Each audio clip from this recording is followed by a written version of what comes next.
میں سوچ بھی نہیں سکتی تھی کہ کبھی میرے ساتھ ایسا بھی ہوگا۔ جس دن کے لیے میں نے اتنے سپنے سجائے تھے وہ آج ٹوٹ کر بکھرنے والے تھے۔ شادی کی رات میرے لیے کسی قیامت سے کم نہ تھی۔ میں نے سوچ رکھا تھا کہ میری شادی کسی اچھے ہینڈسم لڑکے سے ہوگی، لیکن آج جو میں نے میرے شوہر کو دیکھا تو میرا دل خون کے آنسو رونے لگا۔ ہاں، میں نے بھی اس رات کے لیے بہت انتظار کیا تھا۔ میرے بھی جذبات بہت سے تھے اس رات کو لے کر، لیکن ایک پل میں ہی میرے سارے خواب ٹوٹ کر بکھر چکے تھے۔ لیکن میں تو بہت ہی خوبصورت دبلی پتلی سی تھی۔ ہر کوئی مجھے دیکھتا تو پلک جھپکنا بھول جاتا تھا۔ شادی کی رات میں اپنے کمرے میں بیٹھے دولہے کا انتظار کر رہی تھی۔ کچھ ہی وقت گزرا تھا تو کمرے میں دولہا داخل ہوا۔ جب میری نظر اپنے شوہر پر پڑی تو ساتوں آسمان میرے سر پر گر پڑے تھے، کیونکہ وہ بہت ہی بدصورت کالا سا دولہا تھا۔ اس کو دیکھ کر تو میری چیخیں نکل چکی تھی۔ میں ہرگز بھی اس کالے کلوٹے شوہر کے ساتھ زندگی نہیں گزارنا چاہتی تھی، لیکن اس رات کو بخوبی سے نبھانے کے لیے میرا شوہر پوری تیاری کر کے آیا تھا۔ لیکن میں اس کے ساتھ ایک پل بھی نہیں رہنا چاہتی تھی، مگر میرے لاکھ منع کرنے کے باوجود بھی وہ آہستہ آہستہ سے میرے قریب آ رہا تھا۔ لیکن میں اسے دور بھاگنے لگی، مگر اس نے مجھے مضبوطی سے اپنی باہوں میں جکڑ لیا۔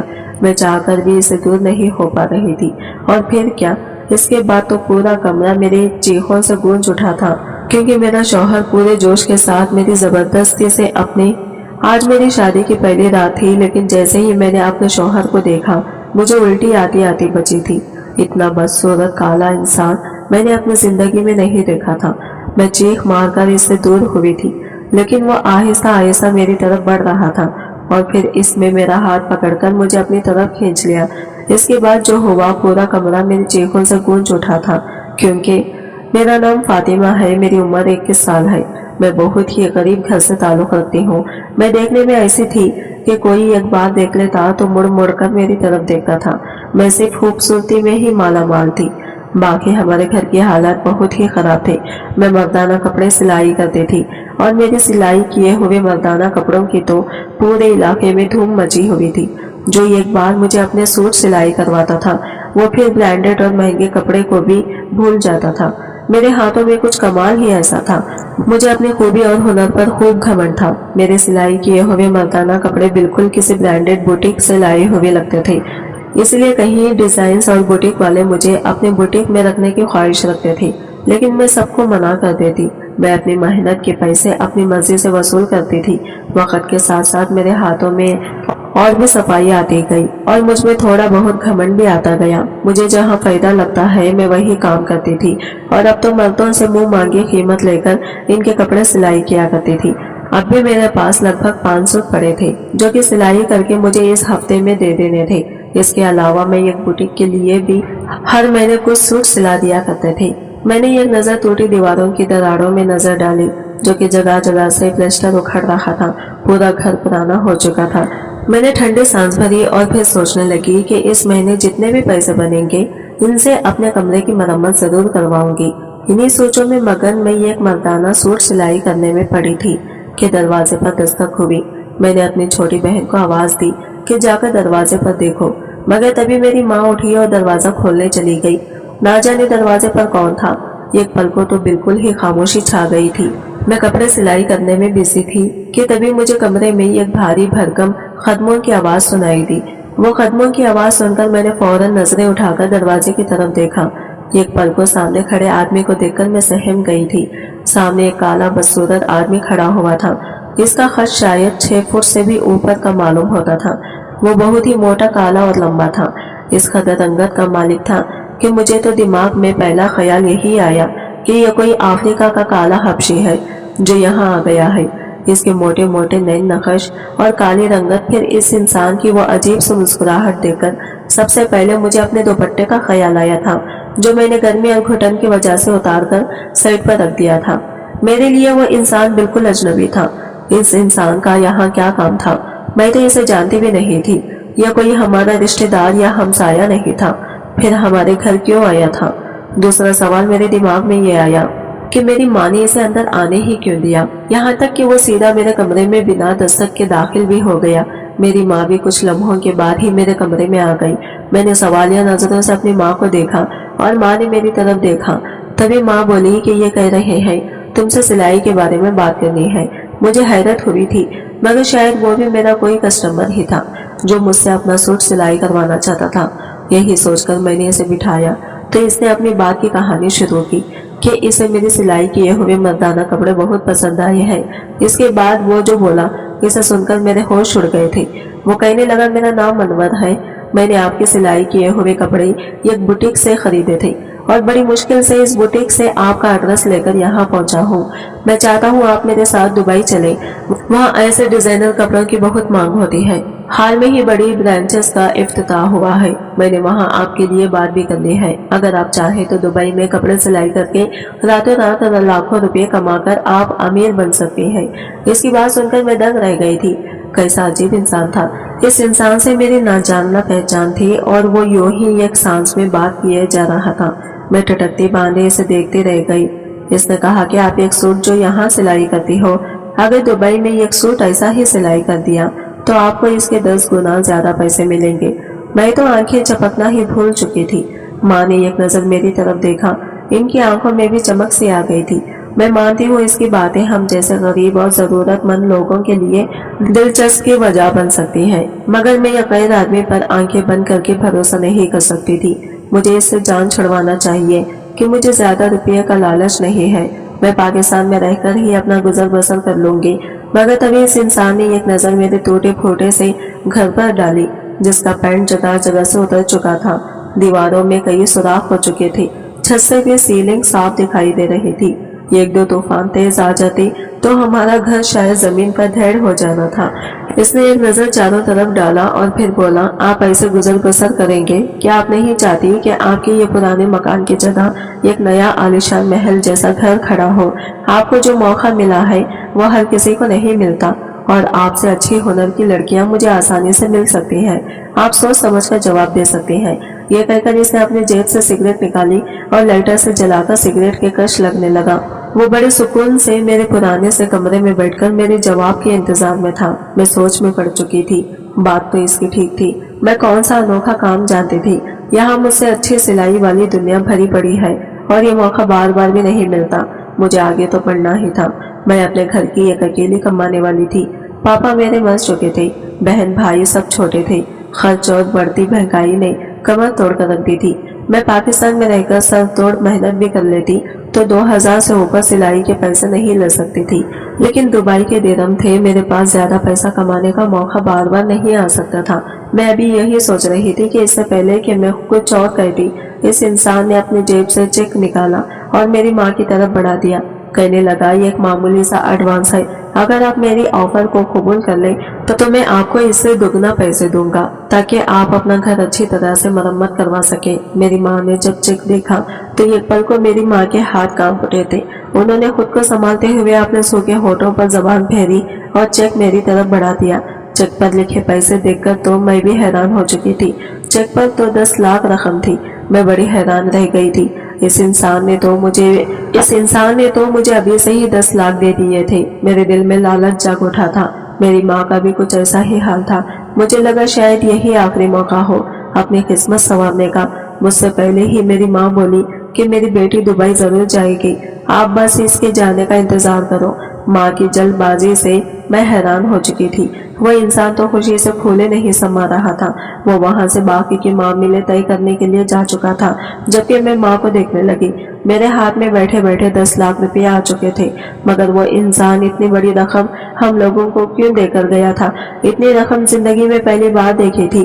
पापा के मरने के बाद अपनी दोनों बहनों और छोटे भाई की जिम्मेदारी मुझ पर आ चुकी थी। मैंने ज्यादा पढ़ाई तो नहीं की थी, मगर अल्लाह ने मुझे यह हुनर दे रखा था कि मैं बहुत ही अच्छे कपड़े सिलाई कर लिया करती थी। मैं गरीब थी, इतने ही कमा पाती थी कि महीने के आखिर में अपने बहन भाइयों की पढ़ाई का खर्चा और बाकी घर का सौदा खरीद पाती। बाकी के ख्वाहिशात तो मैंने जैसे बरसों पहले ही दिल में दफन कर ली थी, मगर अब ये दुबई जाने की ऑफर सुनी तो मेरी खुशी की कोई हद न रही थी। मेरी माँ मुझे दुबई भेजने के लिए तैयार हो गई थी। कहने लगी, हमारे हालात बदल जाएंगे। मेरी माँ तो वैसे भी थोड़ा लालची टाइप की थी, या फिर तंगी सहते सहते वो थक चुकी थी। मेरा दिल अभी भी अंदर से थोड़ा डर का शिकार था, मगर अपने बहन भाइयों को अच्छे फ्यूचर मुस्तकबिल के लिए और अपनी माँ की सारी ख्वाहिशों को पूरा करने के लिए मुझे यह कुर्बानी देनी पड़ेगी। और मैंने दुबई जाने के लिए हामी भर ली। कुछ जरूरी कागजात तैयार कर लिए गए। वो काला सा इंसान जिसका नाम इसने अनवर बताया था कई बार घर आकर मुझे जरूरी कागजात पर साइन ले चुका था। मुझे पढ़ना तो नहीं आता था, लेकिन बस अपना नाम लिखना जानती थी। इसने कहा 2 साल का कॉन्ट्रैक्ट है, 2 साल से पहले ना तुम पाकिस्तान वापस आ सकती हो, न ही कहीं और किसी जगह काम कर सकती हो। मेरे सामने कॉन्ट्रैक्ट पेपर के साथ 15 लाख का चेक और भी रखा हुआ था, इसलिए बिना सोचे समझे मैंने साइन कर दिए। कुछ ही दिनों में मेरा वीजा, टिकट सब कुछ बन चुका था और फिर मैं अपनी माँ और बहन भाइयों को छोड़कर दुबई के लिए रवाना हो गई। अनवर मेरे साथ ही जा रहा था। मैं देखने में बहुत ही खूबसूरत थी। इस इंसान के साथ जहाज में बैठे मुझे अजीब सा लग रहा था। वो एकदम काला और मैं सफेद रंग के मालिक। ना जाने क्यों मुझे वो आदमी ये काम नहीं भाया था, बल्कि ऐसा था जिसे देखकर इंसान नजर बदल ले। मुझे इस इंसान के इतने बड़ेपन से घिन आ रही थी, लेकिन मैं सब कुछ पैसे के लिए कर रही थी, इसलिए मुझसे इसका साथ देना पड़ रहा था। इस सफर के दौरान मैंने इससे एक बार भी कोई बातचीत नहीं की। दुबई पहुंचकर मेरे दिल में अजीब सी बेचैनी और डर उठने लगा था। ना जाने अब यहाँ आगे मेरे साथ क्या होने वाला था। मेरे दिल में अजीब और गरीब से वसवसे उठ रहे थे। मैंने एक नजर इस आदमी पर डाली जो मुझे ही घूर रहा था। इसकी आंखों में कुछ ऐसी छीन थी कि मैं ज्यादा देर तक इसकी आंखों में देख ना पाई। दुबई पहुंचने के बाद इसने मुझे गाड़ी में बिठाया और फिर एक फ्लैट पर ले आया।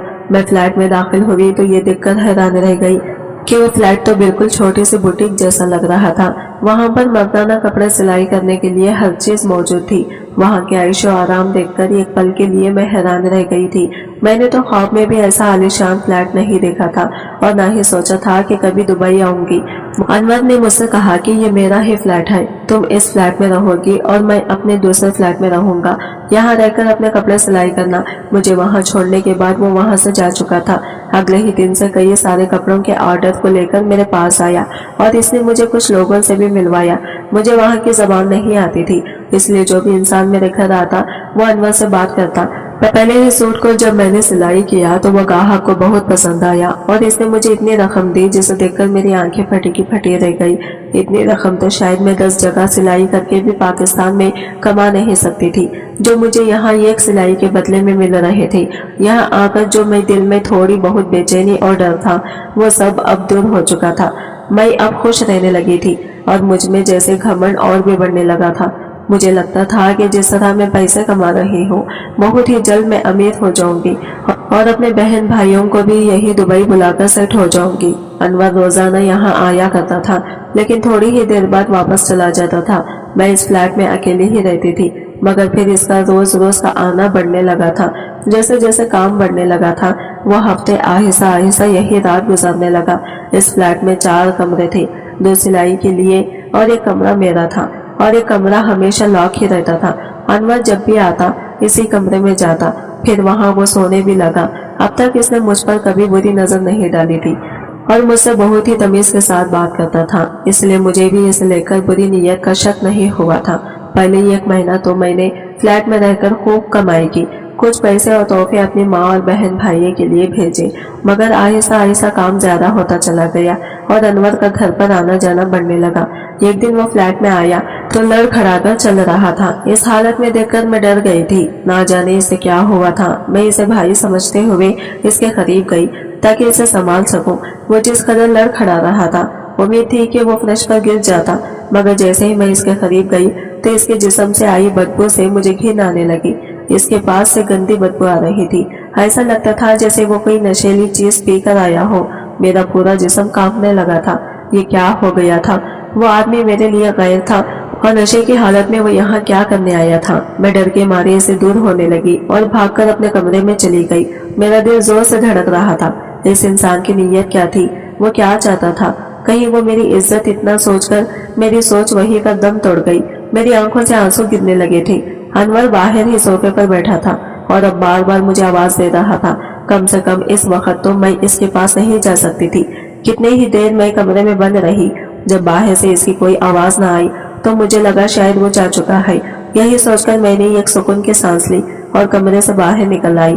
सामने कोई भी नहीं था, लेकिन मेरा जिस्म अभी कांप रहा था। डर के मारे मेरा गला भी सूख चुका था। मैं जैसे पानी पीने के इरादे से किचन की तरफ जाने लगी तो मेरे गले से अचानक एक चीख निकल गई थी। ये काला भयानक कुत्ता किचन के फर्श पर खड़ा था। मुझे कुत्तों से बहुत डर लगता था। ऐसे काले भयानक कुत्ते को देखकर तो वैसे भी अच्छे भले इंसानों के होश उड़ जाए। मैं तो फिर भी एक लड़की थी। मेरा पूरा जिस्म बर्फ की तरह जम चुका था। मैंने पीछे की तरफ मुश्किल से कदम उठाना शुरू किया, मगर तभी मेरा जिस्म किसी सख्त चीज से टकरा गया। मैंने पलट कर देखा तो वही काला इंसान मेरे पीछे खड़ा मुस्कुरा रहा था। मुझे यूं डरे देखकर इसके चेहरे पर मुस्कुराहट फैली और कहने लगा, कब से आवाज दे रहा हूँ आपको, आखिर आप बोल क्यों नहीं रही थी? तुम्हारे लिए कपड़ों का ऑर्डर लाया हूँ। बड़े ढरले से इसने मेरा हाथ पकड़ा था। मैं इस कुत्ते के डर से कांप रही थी। मैंने मुश्किल से कुत्ते की तरफ इशारा किया। डर के मारे मेरे मुंह से आवाज भी नहीं निकल रही थी। वो इंसान इतने बड़े खतरनाक कुत्ते को देखने के बावजूद नॉर्मल खड़ा था। मैं कांपते हुए बोली, वो कुत्ता, इसे मारो। मगर इसका हर एक अंदाज मुझे चौंका रहा था। इसने मेरी सिलाई वाली मेज पर मुझे बिठाया और फिर बड़े आराम से इस कुत्ते के पास जाकर इसे अपने गोद में उठा लिया। वो इंसान मेरे पास चलता हुआ आने लगा तो मैं डर के मारे चिल्लाने लगी। मुझे लगा शायद डर से आज मेरी मौत ही हो जाएगी। अनवर कहने लगा, ये ब्लैक मैकर है, मेरा दोस्त है, मेरी जान है। मुझे इस कुत्ते से बहुत मोहब्बत है। वो मेरे पास आया और बोला, मुझे आज किसी इंसान के नहीं बल्कि अपने इस कुत्ते के कपड़े सिलाई करवाने हैं। मेरे इस पालतू कुत्ते के कपड़े सिलाई करोगी तो तुम्हें मुंह मांगी रकम दूंगा। मैं तो इस कुत्ते को देखकर सांस लेना भूल गई थी। मैंने इसे इनकार कर दिया तो कहने लगा, तुम क्यों डर रही हो? ये पालतू है, तुम्हें कुछ नहीं करेगा। मैं तुम्हें सिलाई के 5 लाख दूंगा। 5 लाख सुनकर मैं खामोश हो गई।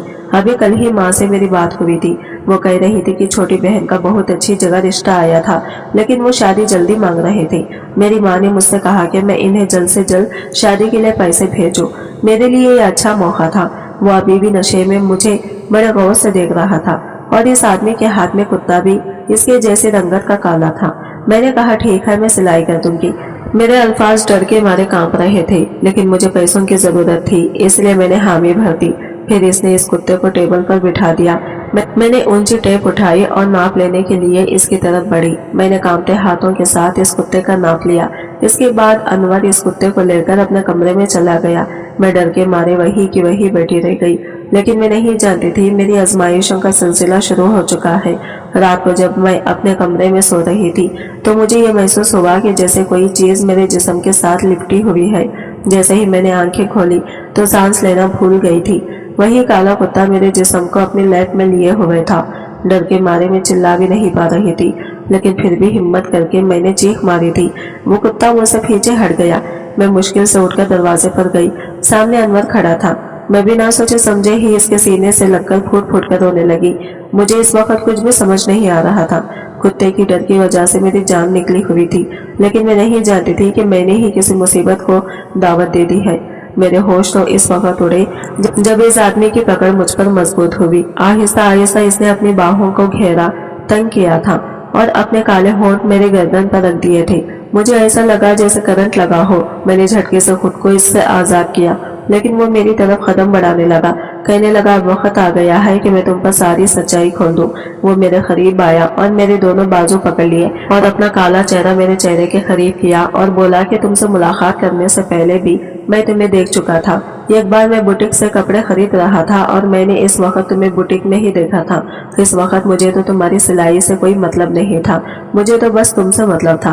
तुम्हारी खूबसूरती को देखकर मैं अपने होश खो बैठा था और तुमसे मोहब्बत कर बैठा था, लेकिन मैं जानता था कि तुम जैसे खूबसूरत लड़की मुझ जैसे बदसूरत इंसान से कभी भी शादी नहीं करेगी। इसलिए मैंने दूसरा रास्ता अपनाया। कहते हैं मोहब्बत और जंग में सब जायज है, इसलिए मैंने ये रास्ता चुना। जब तुम बुटीक से चली गई तो मैंने तुम्हारा पीछा किया, तुम्हारा घर देखा और फिर इसी बुटीक के ओनर से तुम्हारे बारे में मालूमात ली कि तुम गरीब और मजबूर लड़की हो।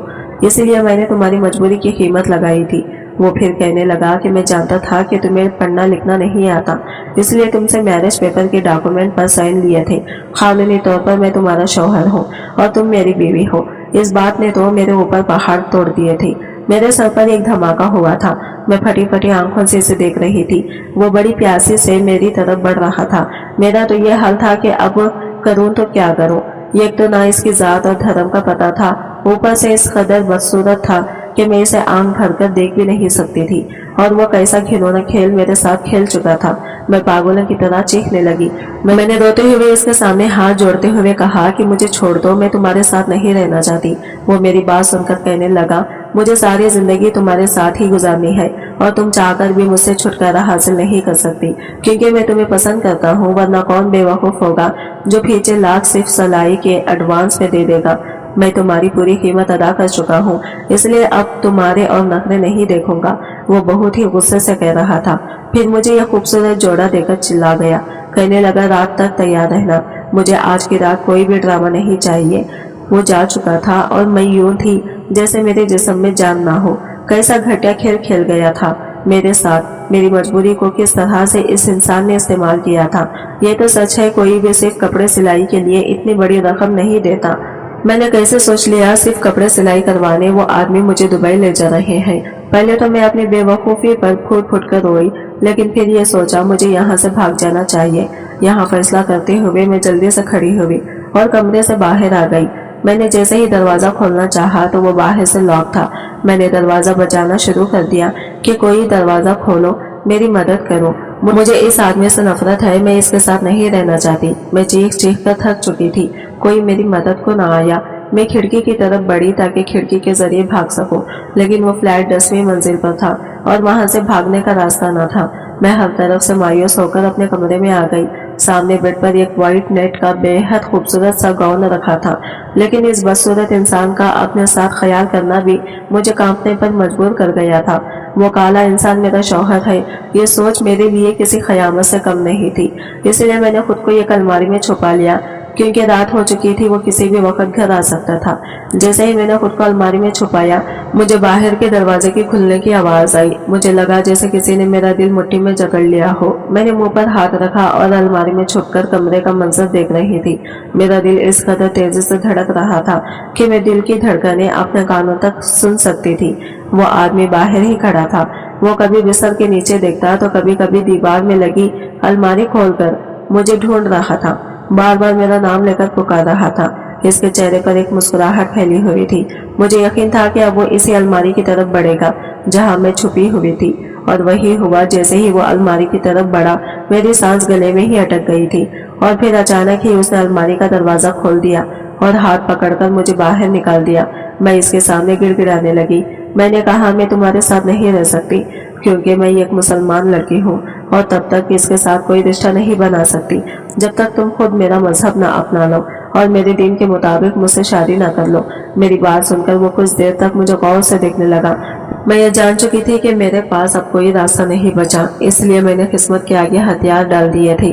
میری بات سن کر وہ کہنے لگا مجھے تمہاری ہر بات منظور ہے، تم تیار ہو جاؤ اور پھر ہم تمہارے دین کے مطابق نکاح کر کے شادی کریں گے اور میں تمہارا دین اپنا لوں گا۔ اور پھر وہی ہوا۔ میں کسی بے جان جسم کی طرح اس انسان کے ساتھ دلہن کے جوڑے میں تیار کھڑی تھی۔ وہ مجھے ایک مولوی کے پاس لے گیا۔ مولوی کے سامنے اس نے اپنے بارے میں سب کچھ بتا دیا۔ ہمارے مذہب اور رسم و رواج کے مطابق میری اور اس کی شادی کروائی، اور پھر اس نے بھی اسلام قبول کر لیا۔ پھر وہ میرا ہاتھ پکڑ کر گاڑی مجھے میں لے آیا۔ گاڑی اس وقت ڈرائیور چلا رہا تھا۔ وہ پیچھے میرے ساتھ ہی بیٹھ گیا۔ اسے اپنے پاس بیٹھے دیکھ کر اور جب حقیقت کو گہرائی سے سوچا تو میں دہاڑے مار مار کر رونے لگی۔ میں ایک نازک اور حسین لڑکی تھی، اور وہ انسان مجھ سے بالکل الٹا تھا۔ میرے لیے یہ رات قیامت سے کم نہیں تھی۔ گھر آ کر اس نے اپنی ہر خواہش پوری کی تھی، لیکن میرا جسم تو ایسے تھا جیسے برف کی طرح ٹھنڈا پڑا تھا۔ میں نے خود کو اس کے حوالے تو کر دیا تھا، لیکن میرے دل میں اس کے لیے صرف نفرت بھری تھی۔ میری سنگت پا کر وہ بہت خوش تھا۔ میرے گھر والوں کو پیسے بھی بھیجتا تھا، میرا بھی بہت خیال رکھتا تھا، لیکن میں اسے اپنے دل میں جگہ نہیں دے پائی تھی۔ جب رات کو میرے قریب آتا تو میرا جسم بس بے جان رہتا تھا۔ وہ مجھ سے شکوہ کرتا کہ ایمن میں تم سے کتنی محبت کرتا ہوں، جو ہوا اسے بھول جاؤ، میری محبت کو تسلیم کرو۔ لیکن میں آج تک اس کی محبت کو تسلیم نہیں کیا تھا۔ میں اس سے بات چیت نہیں کرتی تھی، نہ ہی اس کی طرف دیکھتی تھی۔ میری شادی کو کچھ مہینے گزرے تھے جب مجھے ایک اور بری خبر سننے کو ملی۔ میں اس انسان کے بچے کی ماں بننے والی ہوں۔ اس دن میں بہت روئی تھی۔ مجھے اس طرح روتا دیکھ کر وہ ایک دم چپ چاپ سا ہو گیا تھا۔ اس دن میں نے اپنی نفرت کا بھرپور اظہار کیا تھا۔ میں نے کہا تمہاری سنگت کی وجہ سے اب مجھے خود سے بھی گھن آنے لگی ہے، کیونکہ تمہارا بچہ تمہاری طرح بدصورت ہوگا۔ مجھے کہیں سے زہر لا کر دے دو، میرے لیے موت آسان ہے، لیکن تمہاری سنگت موت سے بھی زیادہ دردناک ہے۔ میں غصے میں نہ جانے کیا کیا بولے جا رہا تھا۔ وہ خاموشی سے میری بات سنتا رہا، پھر کمرے سے باہر نکل گیا۔ اس کے بعد وہ انسان میرے سامنے نہیں آیا۔ दूसरे कमरे में सोया करता था। वक्त यूं ही गुजरने लगा। जिस दिन मैं हॉस्पिटल गई, दर्द की वजह से मुझे लगा मैं मर जाऊंगी। इस वक्त वो मेरा हाथ थामे मुझे तसल्ली दे रहा था। डॉक्टर ने जब कहा ये वो मुझे बचा सकते हैं या फिर बच्चे को, तो इसने कहा कि मेरी बीवी को कुछ नहीं होना चाहिए। और इसके बाद मैं बेहोश हो चुकी थी। जब मुझे होश आया तो मेरे कानों में बच्चे की रोने की आवाज सुनाई दी। मैंने आंखें खोली तो मेरा बच्चा भी जिंदा था और बहुत बहुत ही प्यारा था। इसने अपने पापा का रंग लिया था और मेरे नए नक्श बहुत ही खूबसूरत था। अपने बच्चे को देखते ही मेरे दिल में ममता जाग उठी थी, लेकिन अनवर कहीं नहीं था। मैंने नर्स से इसके बारे में पूछा तो वो कहने लगा, आपको ब्लड की जरूरत थी। आपके शौहर ने आपकी खातिर अपनी भी परवाह नहीं की। वह सिर्फ ये खून की बोतल दे सकते थे, लेकिन उन्होंने आपको अपनी बॉडी का आधा खून देकर आपकी जिंदगी बचाई है। हमारे लाख मना करने पर भी वो आपको बचाने की जिद पर उड़ गया था। इस वक्त वो आईसीयू में है। और ये सुनकर पहली बार मेरा दिल इस इंसान के लिए तड़पा था। मैं फौरन से उठी। नर्स ने क्या उठने के लिए मैं नहीं मानी और आईसीयू में आ गई। वो बेड पर आंखें बंद किए लेटा था। आज ना मुझे इससे घिन आ रही थी, ना ही वो मुझे बुरा लग रहा था। सामने लगी मशीन इसकी 2 सांसों की खबर दे रही थी। मैं रोते हुए इसके साथ लग गई। इसने जरा सी आंखें खोली, कहने लगा, मैंने अपनी मोहब्बत के चक्कर में तुम्हारी ख्वाहिश का ख्याल नहीं रखा। मुझे लगा था मेरी मोहब्बत पाकर तुम मेरी इस गलती को माफ कर दोगी, लेकिन मुझे नहीं पता था तुम मुझसे इतनी नफरत करती हो। इसकी आंखों से आंसू बह रहे थे। आज की वीडियो कहानी आपको कैसी लगी कमेंट करके जरूर बताइएगा। और वीडियो अच्छी लगी है तो लाइक शेयर जरूर कीजिएगा। हमारे चैनल को सब्सक्राइब करें फ्रेंड्स। मिलता है अगले वीडियो के साथ। तब तक ले बाय बाय, टेक केयर, अल्लाह हाफिज।